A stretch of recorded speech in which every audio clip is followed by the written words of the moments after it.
di kayang isuko. Pilit bumabangon, akala ko'y aahon sa sariling lakas. Akala ko'y sapat. Salamat, O Jesus, pag-asa'y natagpuan. Sa'yo ang aking lakas, binago ang puso ko. Biyaya mo'y sapat, binigyan ng bagong buhay. Awit ng papuri sa iyong tagumpay. Tagumpay, tagumpay.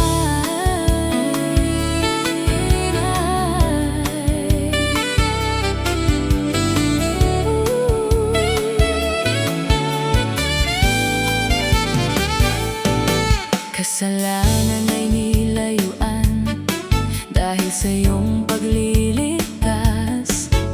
Sa puso ko'y manahan, ikaw lang ang kailangan. Iyakap mo'y naramdaman, pag-ibig mo'y walang hanggan. Buhay mo'y inialay upang ako'y mabuhay.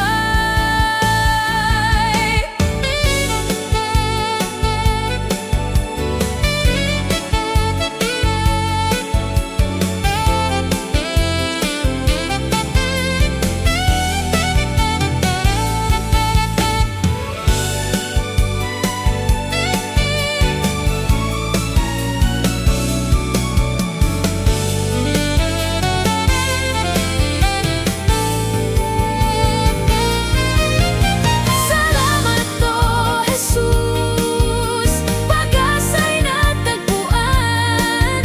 Sa'yo ang aking lakas, binago ang puso ko. Biyaya mo'y sapat, binigyan ng bagong buhay. Awit ng papuri sa iyong tagumpay. Tagumpay. Salamat, O Jesus, pag-asa'y natagpuan. Sa'yo ang aking lakas, binago ang puso ko. Biyaya mo'y sapat, binigyan ng bagong buhay. Awit ng papuri sa iyong tagumpay. Tagumpay, tagumpay.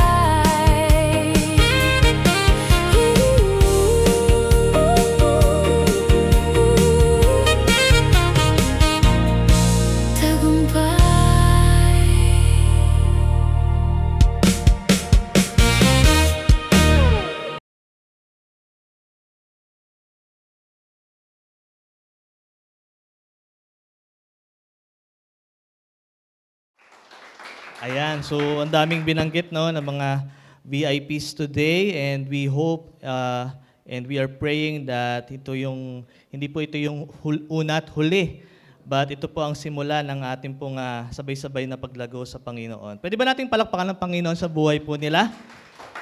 Ayan. As mentioned, the Ate Sheer, Sister Sheer, will be having our Andros party. That would be when? Next Sunday, we'll be having our party. At kapag merong party, anong meron? Pagkain. Okay, so don't worry guys, because we will be serving you guys food na hindi nyo makakalimutan. Na dito lang daw yan, dito sa Grace Gate lang yan. Okay? But of course, mas masarap kumain kapag merong kasama, di ba? Nakakatamad or boring kapag kakain ka lang mag-isa. Tama? Masarap kumain na merong kakwentuhan, masarap kumain ng merong kang kachikahan, no? Masarap kumain kapag you get along with your peers or with your colleagues, no? Or even with your sisters and brothers in the Lord. Kaya we will continue to pray, of course. Samahan po natin ang bawat isa sa panalangin for our Andros party by next Sunday. Okay? So, please keep updated for all the few further announcements po natin for that event. So today, of course, we will not miss the opportunity once again to listen, meditate, and learn from the word of the Lord. Amen? Of course, hindi po natin kailangang palagpasin ang pagkakataon na ito na tayo po yung muling kausapin ng Panginoon through His Word. And today, we will talk about the radical loyalty, na kung saan pipiliin po natin ang magmahal sa mundo na kung saan very transactional, very temporary yung ating pong lugar or yung mundong ating pong pinamumuhayan. We will read verses, particularly in the book of Ruth, chapter 1, verses 16 to 17. And as we understand, kapatid, itong buong buwan na ito, we talk about loyalty. Okay? And when we talk about loyalty, kapatid, ang totoong loyalty, ito po ay hindi patungkol sa pansamantalang feeling lang. Okay? Pansamantalang emosyon. But it is actually a covenant. Say it with me, kapatid. Covenant. When we talk about loyalty. Wherein itong covenant na ito, kapatid, it will lead us to transform our identity and even reflect, kapatid, yung pagmamahal ng Panginoon sa atin pong mga buhay. Well, kung papansinin po natin nowadays, kapatid, we are living in what we call two-click culture. Alam niyo po yung two-click culture? Ito po, more likely, karamihan po sa atin dito or iba sa atin dito nakaranas na ng ganito. Ito yung panahon na kung saan, di ba lahat ngayon nagtataas, no? Presyo ng mga pagkain, presyo ng gasolina, and even yung mga subscription na meron tayo in our household, di ba? Internet, ano pa? Yung mga Netflix subscription, okay? When we talk about two-click culture, okay, ang tendency ng mga tao is kapag merong pagtaas ng mga fees or prices, it's easy for us to what? Just cancel our subscription. Tama? At the same time, if we have or we notice or observe a politician, for example, na nag-quote ng kanyang opinion and hindi natin nagustuhan ng kanyang opinion, madali for some of us to just what? Unfollow, just unfriend. Lalo na yung mga kaibigan natin na somehow yung relationship that we have or present relationship na meron tayo, it's very demanding. Okay? Very toxic. Sobrang stressful. But madali lang naman mag-unfollow. Tama? Madali lang naman mag-block. Tama? Ng mga tao sa ating pong social media platform. So madaling salita, kapatid, we have already mastered the art of transactional relationships. Okay? Yung ganong klaseng relationship.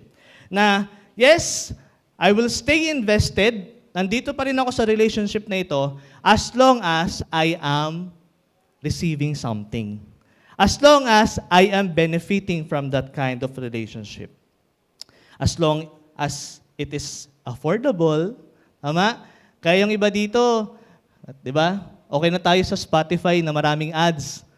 Wag lang tayo mag-subscribe dahil may automatic deduction sa ating mga GCash account. Pero as long as we enjoy it, as long as affordable, as long as it benefits me, I'm good with that kind of transactional relationship. But today, kapatid, ibahin po natin ang buhay ni Ruth. Okay? Si Ruth ay isa pong balo. Okay? Pag sinabi nating balo, isa po siyang widow, no? Isa po siyang medyo hirap yung kanyang buhay, okay? Because of her condition. But itong transactional relationship that is very present, okay, or obvious nowadays, hindi yun ang pinamuhay ni Ruth. Okay? But rather, kapatid, he uttered a vow that completely shattered the rules of self-preservation. Kasi totoo naman eh. Okay? Yung two-click culture that we are living right now, it's more of like self-preservation.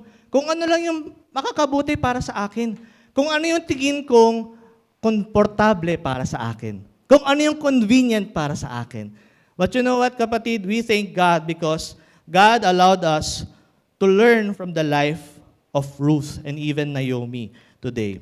So today, we'll talk about the life of Ruth and Naomi in the book of Ruth. And I do believe na God really planned ngayong araw na ito kung bakit po tayo nandito sa lugar na ito for us to learn from their lives. So just to give you guys a context or idea or a setup or a setting, okay, about the life of Ruth and Naomi, sila po ay namuhay during the time na napakagulo sa Israel.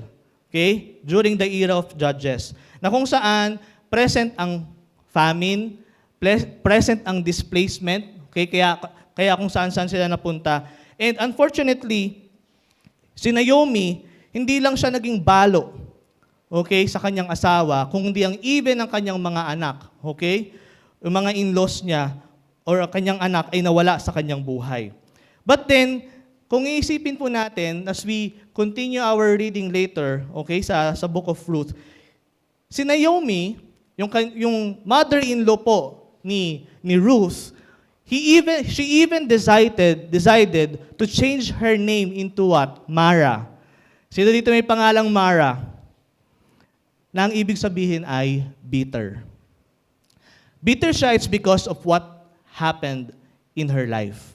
Imagine, he lost her husband or she lost her husband and even yung kanyang mga anak. Okay? But then, ang nakakatuwa dito, kapatid, sa naging sagot ni Ruth kay Naomi, it's because she has this loyalty or what we call hesed. Can you say it with me? Hesed. Ito po ay ang Hebrew term na kung saan ang ibig sabihin ay loyal, covenant, loving kindness. Na kung saan doon makikita, kapatid, na sa isang totoong loyalty or pagiging tapat po natin sa isang tao, it requires what? Sacrifices. Radical sacrifices. It requires transformation of our identity, and let us all anchor our lifelong commitment to that person. And more importantly, to God. So shall we look unto the Lord in prayer? Lord, we thank you for today. Salamat, O Diyos, sa magandang weather. Salamat, O Diyos, because you have allowed us once again to be in this place, safe and sound.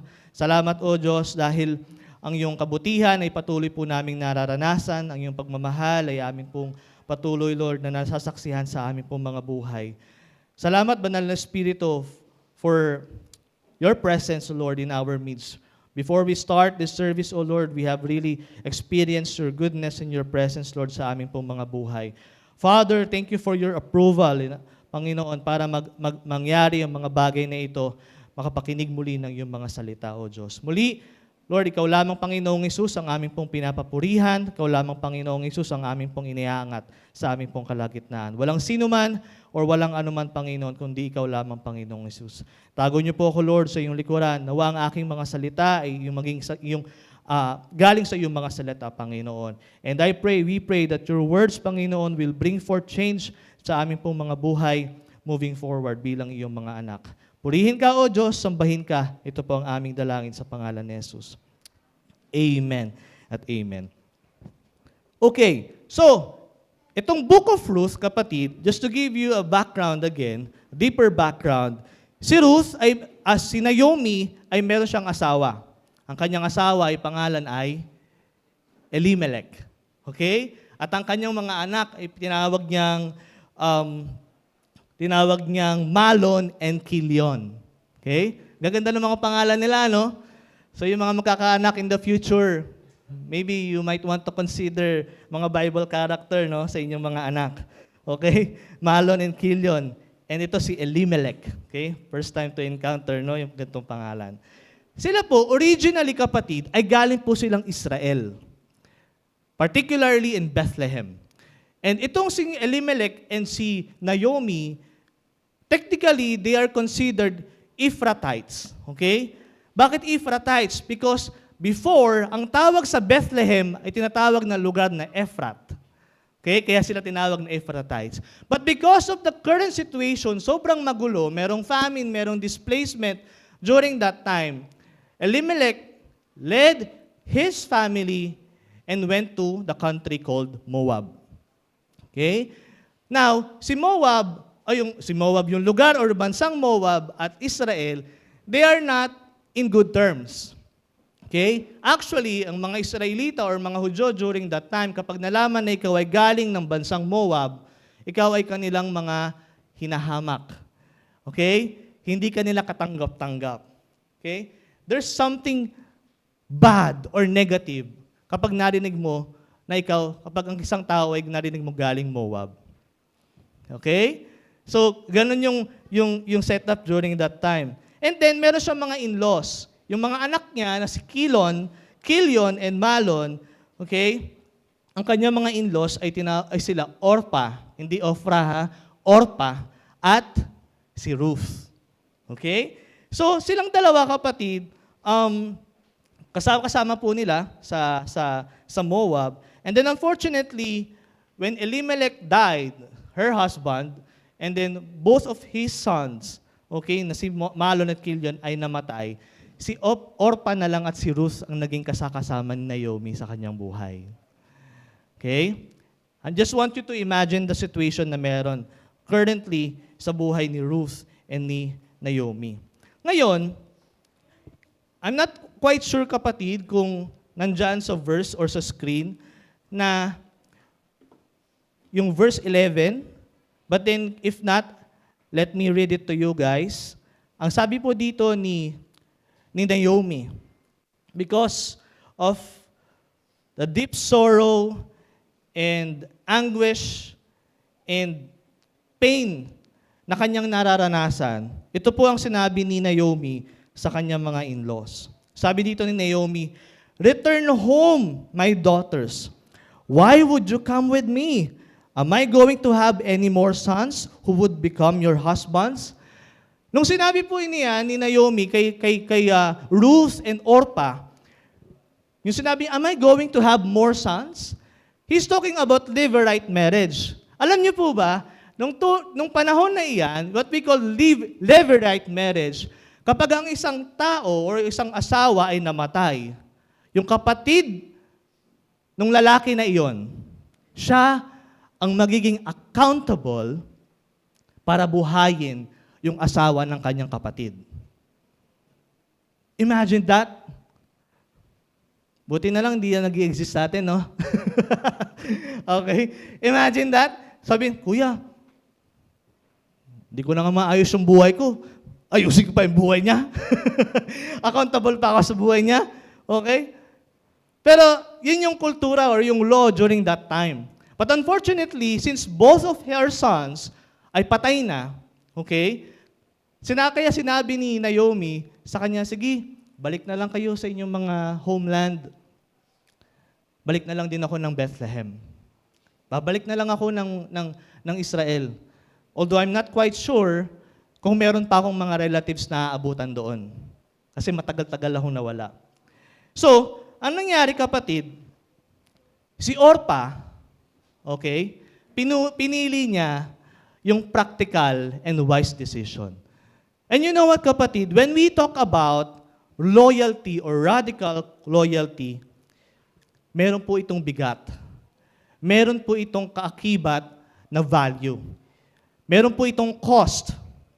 Okay? Kaya nung sinabi ni Naomi, ni Ruth, okay? Kasi, di ba si Orpa, pinili niya, "Sige, balik na lang po ako sa aking homeland dito sa Moab."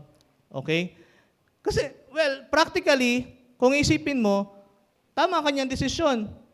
Okay? Wala naman na mag-aalaga sa akin na kapatid ng asawa ko. Babalik na lang ako. Pero si Ruth, kapatid, iba ang kanyang piniling destinasyon. Ang kanyang option. Ang sabi ni Ruth kay Naomi, in verse 15, okay? Sabi po dito,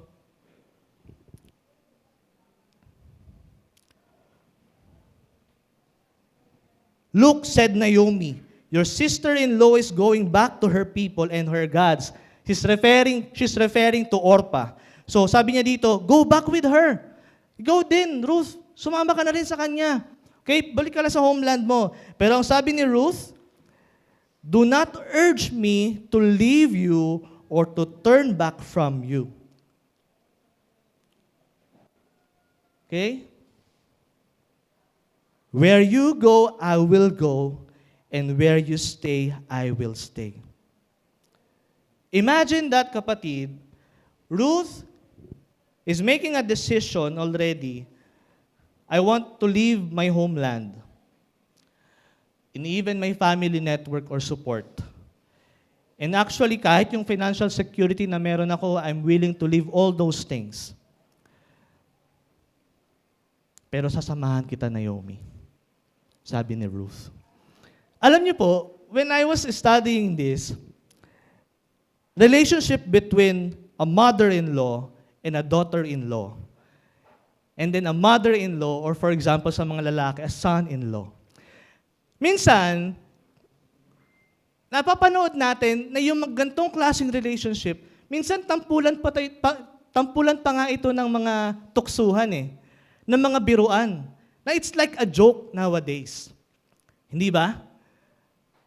Na kung saan, yung relationship between the son or daughter-in-law with her mother or father-in-law, somehow, maririnig natin na parang pinagkakatuwaan na lang. Di ba? And tayo, in our setup, in the Filipino culture, we have so much respect when it comes to family. We have so much respect when it comes to our, lalo na sa may mga, ano ba tawag, biyanan? No? Okay? It's because, yun yung tama. Yun yung karapat-dapat na gawin. We put so much respect. And I really admire yung ginawa ni Ruth for not leaving Naomi. Yung ginawa ni Ruth for choosing to accompany ang isang advanced na ang age, okay? And actually, mahirap pa nga sila. They are really penniless. But then, if you're going to imagine, kapatid, halimbawa, ikaw mismo or makikakilala ka na isang professional, okay? And that individual or that colleague of yours, he has so much potential. The future is bright for him. And actually, candidate pa nga siya for a promotion in his or her company. But then imagine, all of a sudden, his uncle called him and shared that information or news na he experienced a debilitating stroke. And walang ibang siyang kapamilya na kasama kung hindi ikaw or ako. Pero ang pinili, kapatid, ng professional na iyon is what? Pinili niyang alagaan ang kanyang uncle. He sacrificed the career or the professional career na meron siya, for example, from a high-paying company, just to take good care of his uncle. And for some, kapatid, okay, for some na marinig or mabalitaan na gano'n ang ginawa ng taong iyon, anong maririnig niya? Ano ang kanyang feedback na matatanggap? Bakit gano'n ang pinili mo? Okay? You can earn so much penny or money. It's because you are now subject for a promotion. But then, okay, you opted to resign and look for a low-paying job na malapit doon sa bahay ng uncle mo just to monitor his medication, assist him in his physical therapy. Okay? It may sound, kapatid, what? Permit me to use the word stupid for some. But you know what, church? For us to understand, yung choice na ginawa ni Orpah, yung isang daughter-in-law ni Naomi, okay, was actually logical, okay, and self-protective. But then, and there's nothing wrong with it, kapatid, because according to the law, during that time, Karapatan niya po iyon. Okay? It's part of her right. But then, ang sabi po diyan, ang totoong loyalty or the radical loyalty that we are talking about, kapatid, is that mas nagmamatter yung kapakanan ng buhay ng mga taong mahal natin sa buhay kaysa sa ating immediate convenience. Their vulnerability really matters to us than our immediate convenience. So, anong ibig sabihin nito, kapatid? That the cost of radical loyalty, kapatid, bibihira na ito po ay convenient at bibihira na ito po ay libre. When we talk about loyalty. Sabi nga nila, no, the best things in life are free. Pero you know what? Ayun ko kung natatandaan niyo po, even the first Sunday of this month, our leader, our pastor mentioned already na if we have that kind of mindset that the best things in life are free, then most of the time, we don't put so much value on it. Okay lang mawala ang isang bagay kasi libre lang naman. We don't put so much effort, dignity, and value on what we have received. Kaya it's okay lang na mawala. But you know what, kapatid? When we talk about radical loyalty, it requires what? Cost. Meaning to say, ini-encourage tayo to get out of our comfort zones.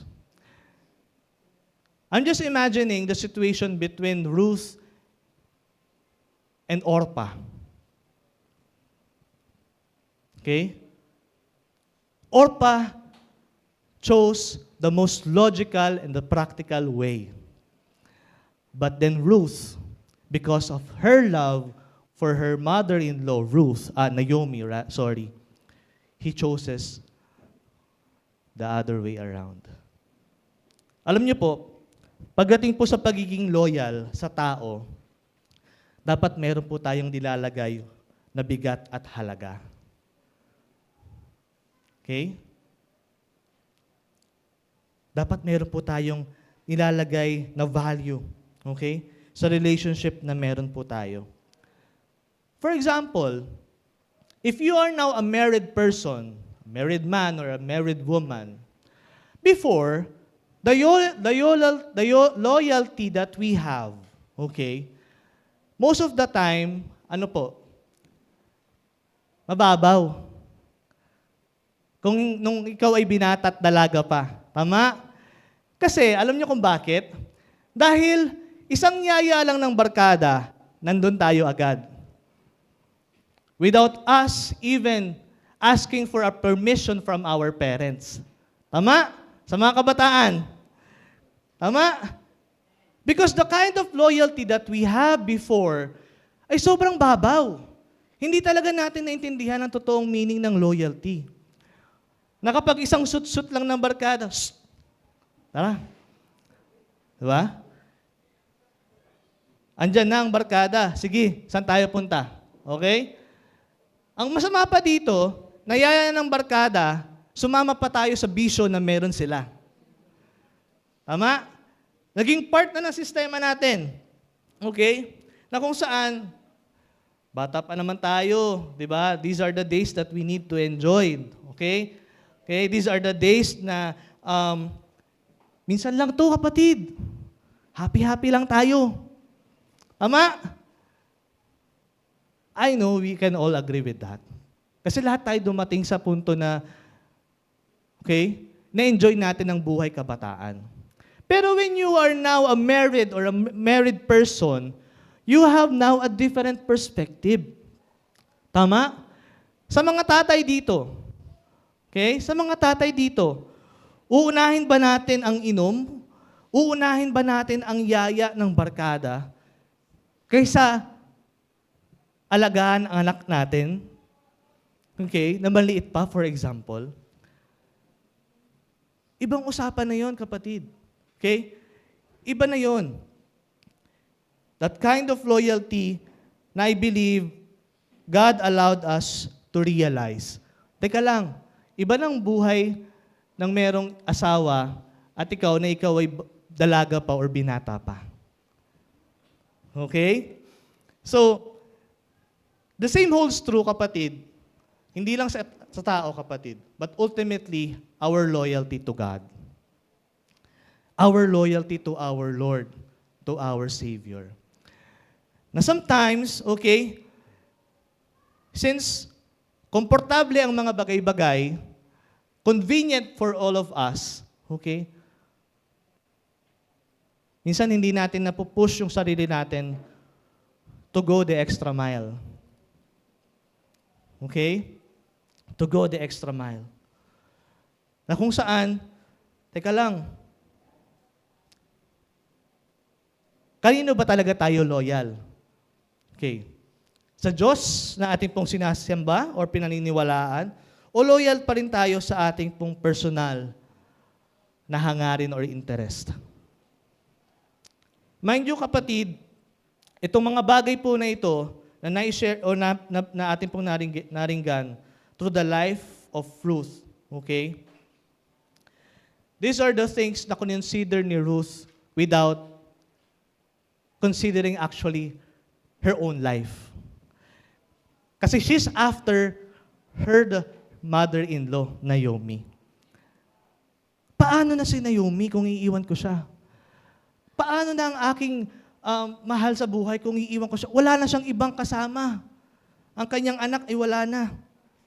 Okay? But you know what, church?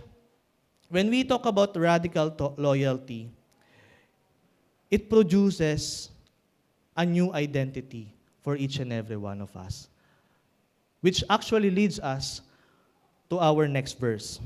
Okay? In verse 16. Ang sabi po dyan, after saying, wherever you go, I will go. Wherever you stay, I will stay. Sabi ni Ruth kay Naomi. And then moving forward, ang sabi niya kay Naomi, Naomi, your people will be my people, and your God will be my God. Alam niyo po, nakaka-amaze din itong story na ito. It's because through the life of Naomi, Ruth came to know the Lord in her life.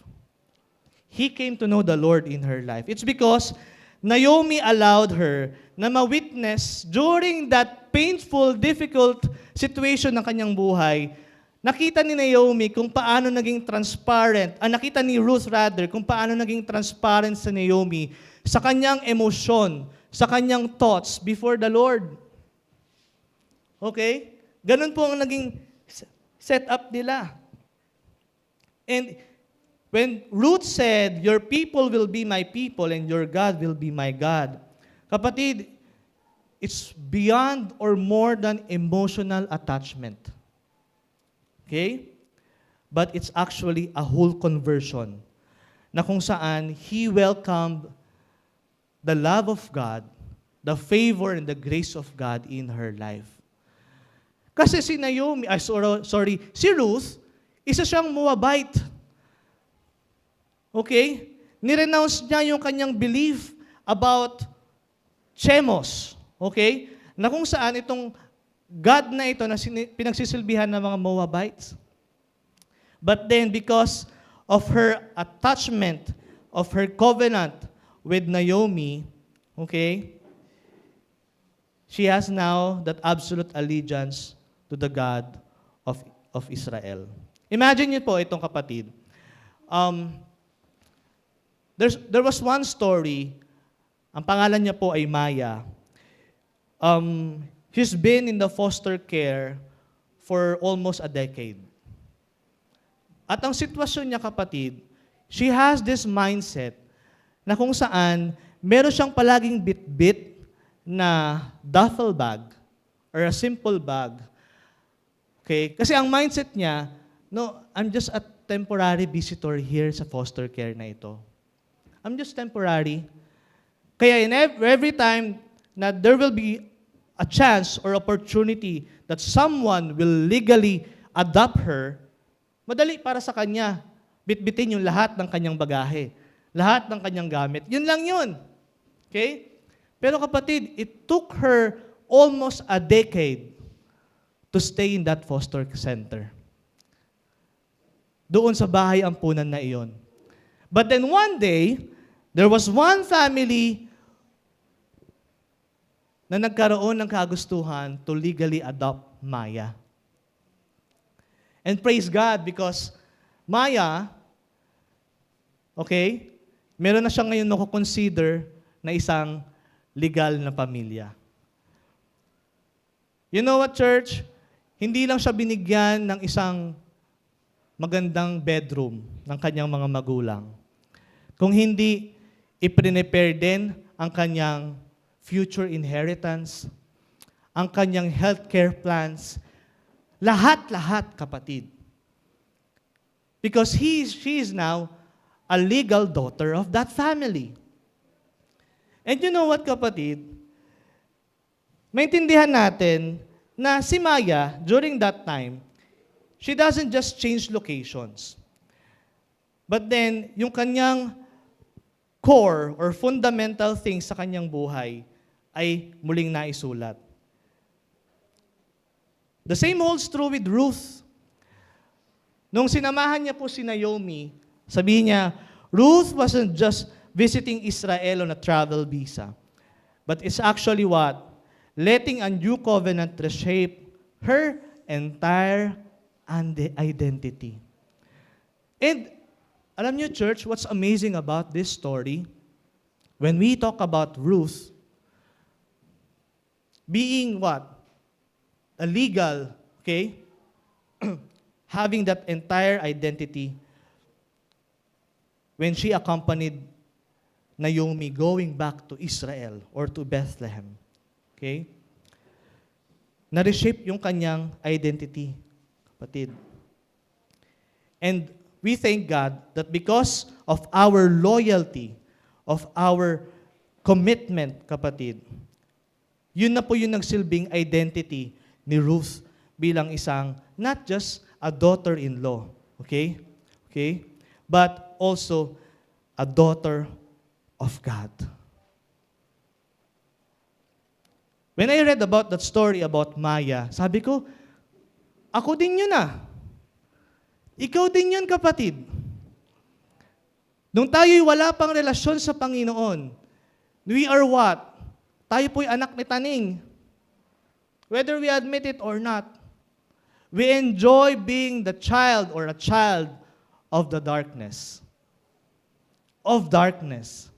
But praise God, when Jesus came, and He, bilang ating tagapagligtas, we now have this new identity. Amen? You are no longer what? A child na merong mindset na, oh, I'm just temporary here. Oh, madali lang para sa akin magpalit ng tahanan or ng mga taong kinabibilangan. But then, kapatid, when we have the Lord Jesus Christ now in our lives, it is now permanent. Can you say it with me? Permanent. We are now, what? Part of the family of our God, kapatid.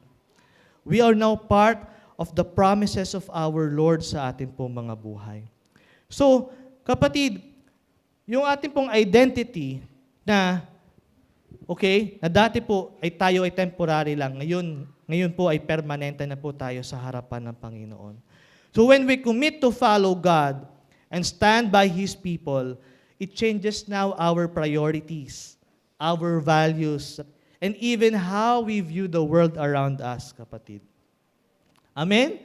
Kaya nga, yung character ng ating pong Panginoon, ng ating Diyos na sinasamba, should also be our character. Because that's our identity. Amen? That is now our identity. Imagine, if we are in a foster care, we are just a nobody. Walang pagkakakilanlan. But then we praise God, it's because our Father made a decision to adopt each and every one of us and become part of His family. Amen. And that's the good news, kapatid. Yan yung magandang balita na kung saan our identity now is now in Christ. Amen? Our identity now is in the Lord Jesus Christ. Alam niyo po, ang nakakatuwa between the relationship of Ruth and Naomi, God is in the center of their communication. God is in the center in their communication, intimate communication. And as I've said nga a while ago, Naomi allowed Ruth to witness yung kanyang mga unedited thoughts, unedited feelings before God. Now, if I'm going to ask you, kapatid, okay, how often do we share our unedited thoughts about God with our spouse, for example, or our friends? Kasi whether we admit it or not, we put so much filter in our feelings. Tama? We put so much filter doon sa ating pong emosyon. At ang nangyayari is that, hindi tayo naging honest before God. Na hindi tayo nagiging totoo sa ating pong Panginoong Hesus. But you know what, church? Ito yung kagandahan kung bakit I believe one of the reasons why Ruth decided to accompany Naomi. It's because Naomi showed to her, kapatid, Ruth, it is now my emotion, my feeling before God. You don't need to filter anything before the Lord because He sees, He feels, and He witnesses what we have in our heart, kapatid. Dahil ang totoo, kapatid, wala po tayong maitatago sa harapan ng Diyos. Wala po tayong maikukubli sa mata ng ating pong Panginoon. Because He sees everything. And that's one thing I admire about Naomi. Being a mother-in-law.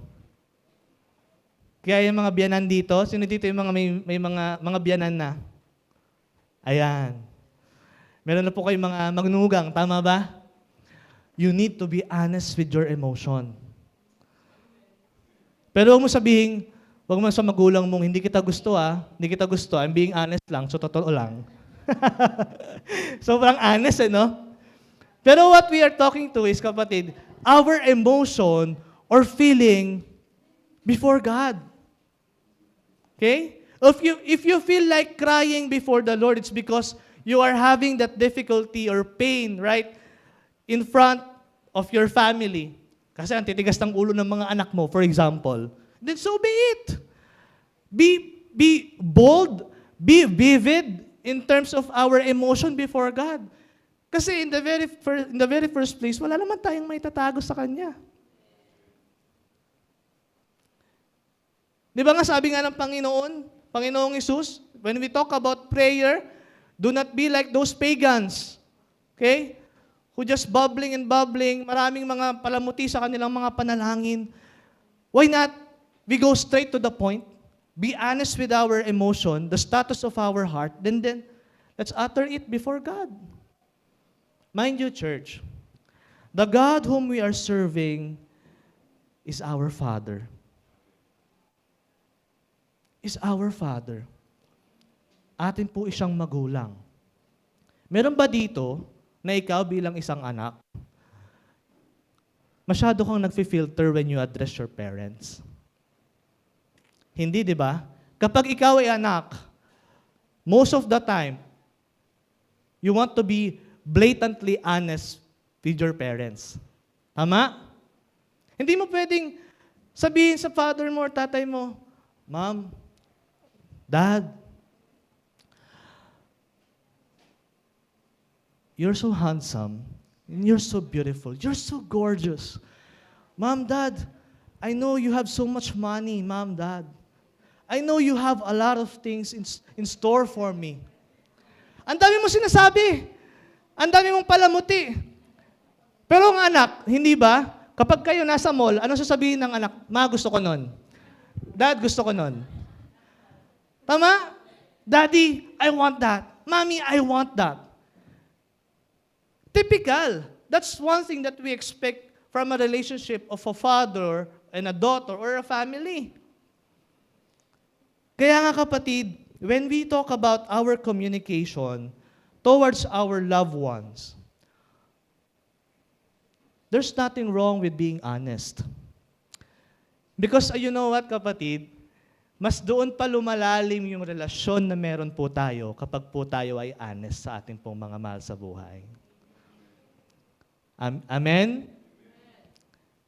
Pansinin po natin, di ba, nowadays, unfortunately, there are a lot of things happening in campuses. Right? Na nakakalungkot. It's because buhay ang nawawala. But kung titignan po natin yung sitwasyon ng mga taong involved, these students or young people came from a broken family. Came from a family na walang intimate communication within their household. And you're just wondering, when was the last time that these young people really had that intimate conversation with their parents? Or kahit hindi man intimate conversation, yung simpleng pagiging sabay lang kumain sa hapagkainan. Baka matagal-tagal nang hindi nangyari yun. That's why these young people nowadays go on the savage talaga. Unfortunately, di ba? That's why it's very important, kapatid, that we need to be open with our communication, open with our relationship, with our God, with our loved ones, because it brings what? Lalim at intimacy to our relationship with other people. Makikita rin po natin yan, kapatid. Mind you, we can really observe a person who has that deep, founded relationship with her parents or his parents based on how he behaved. Based on how she behaves. Makikita po talaga natin na yun. Kaya nga kapatid, when we talk about our communication, kailangan bigyan po natin ito ng halaga. Kasi unfortunately, that's the ingredient lacking nowadays, lalo na po sa mga kabataan. That kind of quality communication inside our household. So, kapatid, since we now understand bakit na lamang ganoon yung kagustuhan ni Ruth to accompany Naomi, it's because she had witness, okay, kung ano po, yung magiging honest ni Naomi before God. Na-witness din ni Ruth, yung kagustuhan nga actually ni Naomi na magpalit ng pangalan. It's because sobrang bitter ako before God. Alam niyo po yun, sa sobrang pagiging honest ni Naomi kay God, siya na mismo nag-decide magpalit ng pangalan. Meron bang ganun dito? It's because of your current situation, gusto mong palitan mo yung pangalan mo. Meron bang ganun dito? Ay magsasabi dito, kuya, ako gusto ko magpalit ng pangalan. Lagi na lang pangalan ko yung tinatawag ng magulang ko eh. Lagi akong inuutusan. Lagi akong pinapagalitan. Okay? Lagi na lang sinasabi, Philip! Sabihin, Leo! Okay? Pwede ba magpalit na lang? Para hindi naman ako yung lilingon na lang pag nautusan. Di ba? Pero you know what? I really admire Naomi in that sense. But then, if we're going to think about it, kapatid, kung iisipin po natin ito, Naomi is complaining about her current hardships, difficulties. But then, eto kapatid, church, listen. Naging bulag siya doon sa relationship na meron siya with Ruth.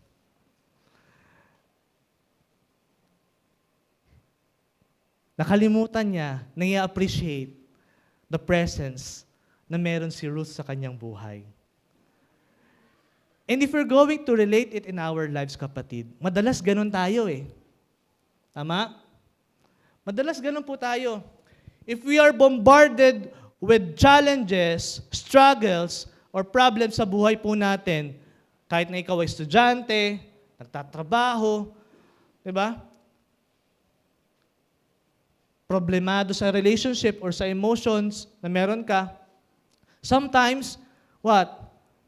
Para tayong nagiging bulag. Kasi ang focus na lang natin is yung challenges, yung problems, but then we tend to forget and or appreciate the relationship or the support system that we currently have.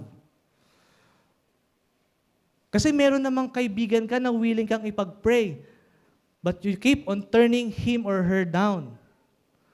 Meron namang parents ikaw na willing kang samahan, but you keep on what? Panaman, malaki na ako. Diyahin naman makita nila akong kaklase ko, sinasamahan mo pa ako. Diba? Always self-preservation ang nangyayari. Okay? But then we forget and appreciate the existing relationship that we have, that God allowed it to happen for us to enjoy. Kaya tingnan niyo po yung katabi niyo, kaliwat kanan. The relationship that you have, kapatid, pahalagahan po natin yan. Okay? Yes, I understand. Lahat po tayo meron ditong problema, tama? Lahat po tayo dito merong challenges. But there's someone or somebody na kasama mo in prayers. Nakasama mo in times of what? Need. Willing to share some encouragement. Willing to pray for you. Willing to lift your spirit up kapag down na down ka na. Kaya wag mong i-chepwera yung katabi mo. Okay? Yung katabi mo, meron niyang dahilan and purpose sa life mo. Amen? And how much more ang ating pong mga kasama po sa ating pamilya at kasama sa pamilya ng ating pong Panginoon.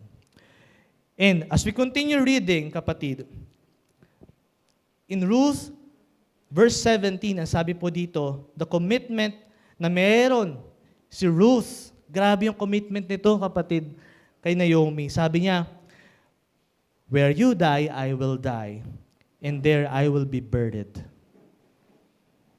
Alam niyo po, di ba, even in ancient times, kapag ang isang tao ay namatay, okay, at kanyang dinesisyon na siya doon po sa lugar na iyon siya ililibing, ibig sabihin, yung kanyang buong identity, okay, yung kanyang pong heritage, kapatid, ay what? Binabind niya yung kanyang sarili niya doon sa lugar na iyon. Permanently. Permanently, kapatid. And because of that decision, nang sinabi ni Ruth kay Naomi na, where you die, I will die, and there I will be buried. Sinisil ni Ruth yung kanyang decision for eternity. Okay? Kasi, isa po siyang Moabite. Ngayon, nung nag-decide si Naomi na bumalik ng Israel sa Bethlehem, naku, paano na lang ang magiging sitwasyon ko niyan?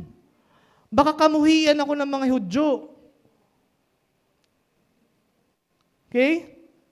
Kung ako, no, isipin ko, teka lang, Moabite ako eh. Tapos makikihalubilo ako ng mga Hudyo. Paano yun? But then, meron pa rin desisyon na gustong patunayan.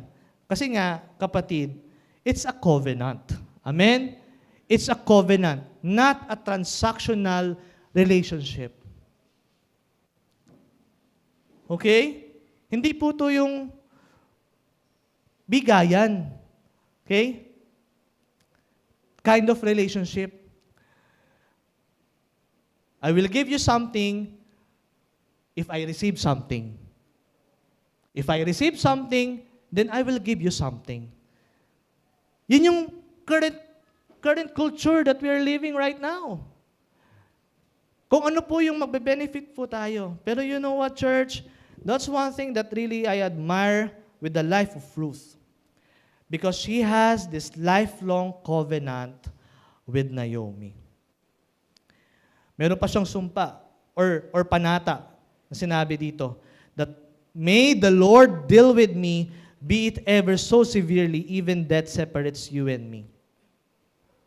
Alam niyo po, merong isang mag-asawa na they've been married for how many years na. And unfortunately, yung lalaki ay nagkaroon na siya ng early onset of dementia. So nangyari is dinala po siya sa isang healthcare facility kasi nga may dementia na siya. But then, yung kanyang wife, anong pangalan niya? I forgot the name. But then, itong kanyang wife, every day, every exactly 2 p.m., okay, the wife will visit her husband para asikasuhin siya. I-brush ang kanyang hair, bihisan siya, pakainin siya. Yung kanyang husband, every time na pupunta yung kanyang asawa, ang lagi niyang tanong, sino ka? Ang lagi niyang tanong, anong ginagawa mo dito? Ang laging tanong, bakit mo ako inaaruga? Ang tanong sa kanya ng asawa. And then, palaging ganun ang setup. Pero the wife will always go there to take good care of her husband. Then every time na aalis siya doon sa healthcare facility na ito, nagiging tumpulan siya ng tukso ng kanyang mga kaibigan. Ng babae. Sabi niya, sister, bakit mo naman ginagawa yun? Okay? For how many years? Binibisita mo siya sa healthcare facility. Hindi ka nga niya nakikilala. Hindi niya nga ma-appreciate yung mga bagay na ginagawa mo. Pero you keep on coming. You keep on going. Bakit? Alam niyo po anong ginawa ng babae, kanyang asawa? While she's having their conversation with her friends, ang ginawa niya, tinuro niya ang kanyang wedding ring. Sabi po niya, my covenant or my vows for my husband 40 years ago were not conditional upon his memory retention. Sabi po ng wife. I stayed because I gave him my word. I stayed because I gave him my word. And that really struck me, kapatid. Because the word, ito no, lalo na sa mga kinakasal o ikakasal pa lang. Naku, di ba, yung iba, 2 days or 1 week before the wedding, piniprepare na kanilang mga vow. Di ba? Kinakabisado. Pero you know what, church? Yes, you prepared a lot for that day to happen. Pero it's the true meaning behind those words, kapatid. It's the intention behind those words really matter. Kasi unfortunately, there are a lot of vows we have witnessed, pero after 3 months, nagiwalay. Or yung iba, weeks pa lang. Yun yung uso sa mga artista ngayon, no? Weeks pa lang, naghiwalay na. Gumastos ng milyon-milyon sa kasal, ang ending maghihiwalay din pala. Sabi nga nung iba, sana sa akin na lang binigay yung yung ginawang budget pang kasal. Ano ka ba nun? Wala, hindi ko naman siya lakano-ano. Ba't hinihingi mo? Diba? Parang ang gulo, no? Pero you know what, church? When it comes to our covenant, okay? Kaya sobrang sagrado ng kasal. Sobrang sagrado ng marriage. It's very important. It's because why? Design niya ng Lord eh. It's not created or developed by a man. It is designed and engineered by God. Kaya mind you, sa mga ikakasal pa lang dito, be sure that our vows before our spouse are true in our hearts. Amen? Na kahit na dumating na sa puntong kalimutan ka na niya, masakit na, no? I don't want that to happen in my life. And I'm sure kayo din. Hindi ka na nakilala ng asawa mo. Dumating sa punto na hindi ka niya nakilala talaga. But then, because you're true with your word, you will continue your commitment. Yun yung kaibahan, kapatid, ng transaction sa covenant. Kasi ang transaction it will just, yung transaction or a contract, it will be active, okay, kapag merong benefit na nare-receive. Tama? For example, dito sa church natin, di ba, we have this contract with the building owner. Okay? Why we are in this contract? Okay? We pay so that we can have this place. Yun yung nagbe-benefit tayo. But then ano ang covenant, kapatid? A covenant remains anchored, okay, because of the character of the promise maker. That's very good thing about our God, kapatid. Remember, marriage is designed, engineered, created by God. And sino siya? He is the promise maker. He is the one who created what we call marriage. Kaya kapatid, let's all have this mindset when we talk about our loyalty before God. Loyal ba tayo kay God? It's because, kuya, okay, loyal ako kasi meron akong nare-receive na allowance. Maganda yung aking pong mga jacket na binibigay ng church kasi uniform kami dapat in our ministry. Na-appreciate ko siya. That's why I'm really loyal. Ganun ba yun? Is that the basis of our loyalty to God? At punta ako sa church kasi aircon doon, ang lamig doon. At least once in a week nakakapag-aircon ako, for example. Hindi, ganun ba yung loyalty, kapatid? But when we talk about loyalty, it is not transactional. It is not contractual. It is a covenant. A covenant with our promise maker. So meaning, kapatid, okay, yung arrangement na meron po tayo, it's not temporary. Okay? Naisip ko lang, no, sa sitwasyon ni Ruth and Naomi, habi ko nga Lord, paano kung halimbawa, naisip ni Ruth, sige, samahan ko na lang siya. Pero pag nakita ko ng mga magandang opportunity, baka iwan ko rin siya. Hindi Nandoon yung covenant pa rin ni Ruth kay Naomi. Despite the fact na si Naomi mahirap, despite the fact na siya po ay matanda na, ibig sabihin, cargo niya si Naomi. But then, he welcomed that kind of responsibility because of what? Her covenant with Naomi and her covenant with God. Sa atin po, kapatid, sa atin pong relationship with our God, kamusta po ang ating pong covenant sa ating pong Panginoon? Kasi katulad po nung two-click culture na na-share natin kanina, ganun ba tayo? Na kapag ayaw na natin, just click cancel. Kapag ayaw na natin, just click unsubscribe. Kapag nahirapan tayo sa ating pong buhay Kristiyano, ayoko na Lord, balik na ako sa dati, cancel. Ayoko na Lord, unsubmit or unsubscribe. Ayoko na. Ganun ba ang magiging relationship natin kay God? Na, Lord, sige, Sunday, punta ako sa church. I'm going to really worship you. Pero may araw na, Lord, parang tinatamad ako Lord, parang, ang sarap ng champurado ni nanay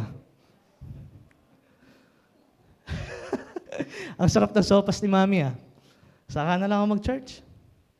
Ganun ba yung loyalty na gusto natin ipamuhay before the Lord? Mahal nyo kapatid, it is not transactional. Gustuhin ba, if we're going to think about it kapatid, ganun ba yung relationship na gusto natin sa mga taong mahal natin sa buhay? I'm sure hindi. Gusto ba natin yung kaibigan natin, kaibigan lang natin siya dahil meron tayong nakukuha sa kanya? At ganun din siya sa akin? Pero kapag merong hardship and difficulties na, na-ghost ka na, hindi ka na friend. Imagine that kind of relationship. Hindi maganda, di ba? No one would really admire or desire for that kind of relationship. Nobody. But then ang gusto natin is what? Through hardships and victories, okay? Difficulties and success, we will stay in this covenant. We will stay in this relationship. The same holds true, kapatid, with our relationship with our parents. Okay? Mind you, kapatid, lalo na sa mga kabataan ngayon, it is not an accident bakit sila ang inyong mga magulang. Amen? Maybe right now, you are experiencing difficulty. It's because ang daming bawal ng mga magulang sa akin. Kailangan, ganito akong oras uuwi. Ang daming curfew. Lalo na sa mga babae ngayon, nakabataan. Pero yung mga inyo, kapatid, these things are being done for your own sake and for your own good. Kaya yung the relationship that we have right now with our parents, kahit na lumaki tayo, kapatid, halimbawa yung mga magulang natin tumanda na, di ba? Medyo good na, dual citizen na, o yung iba, triple citizen pa. They are still our parents. It's still our covenant. Kaya wag po nating i-welcome yung ideology na meron po nowadays na you don't have a responsibility anymore with your parents because you can now live on your own. Nakakalungkot, di ba? May trabaho na ako. Hindi ko naman obligado magbigay sa kanila. That's the sad part kung ano yung ideology na meron ngayon. But then, remember, honoring our parents is the only law or command by God na merong pangako. Na merong pangako. Kaya ang gusto nating humaba ang ating buhay, anong sabi? Hindi yung kakain ka ng pansit o hindi kakain ka ng spaghetti. Kung gusto po nating humaba ang ating pong buhay, we honor and respect our parents. Amen. We value them. Because, kapatid, hanggang mamatay ka, magulang mo yan. Hanggang mamatay ka, magulang mo yan. So that's the kind of relationship and loyalty that we need to embrace. Not transactional, kapatid. Ganon din po sa mga may asawa dito. Okay? Ano sabi doon sa vow kapag ikaw'y kinakasal? Till death do us part. Yun yung binanggit ni Ruth kanina. Na kahit sa kamatayan, kasama mo ako, Naomi. So tayo po na may mga asawa dito, till death do us part. Okay? And ultimately, of course, our relationship with our Lord. Amen. Ultimately, our relationship with God. Because yun nga, no? We live in a quick exit society, and Ruth encourages us and challenges us to cultivate relationships anchored in covenant endurance, sticking by others through seasons of grief, poverty, and uncertainty. Ano man ang sitwasyon, kapatid, we will remain with our relationship with our family, ultimately with our relationship with God. Kaya sabihin mo sa kapatid mo, no turning back. No turning back. Do not cancel. Do not unsubscribe. Okay? Let's continue that relationship with our God. And may I invite everyone to please rise.